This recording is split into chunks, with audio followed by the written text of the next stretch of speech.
समझाने वाली बात कोई थी ही नहीं। मैंने ज़ैनब को बता दिया था, उसने मुझे बहुत बातें सुनाई। खैर 1-2 दिन में मैं वापस आ जाऊंगी।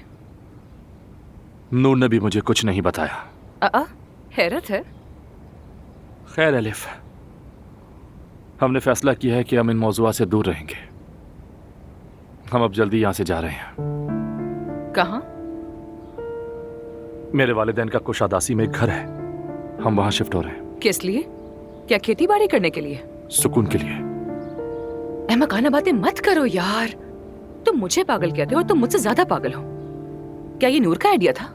नहीं, मेरा है। यानी मैंने पूछा और उसने कबूल कर लिया। देखो तुम वहाँ पागल हो जाओगे। तुम दोनों शहर की लाइफ की आदी हो चुके हो, वहाँ उल्लुओं की तरह क्या करोगे? नहीं, हमने फैसला कर लिया है एलिफ। तो क्या उनाल फैमिली को इस बारे में पता है? बताओ मुझे। पता कैसे चलता है एलिफ? हमने बताया ही नहीं, लेकिन तुमने हमसे पहले ही बम फाड़ दिया। मगर नूर आज बताने वाली है। चलो देर हो रही है, मुझे अब जाना होगा।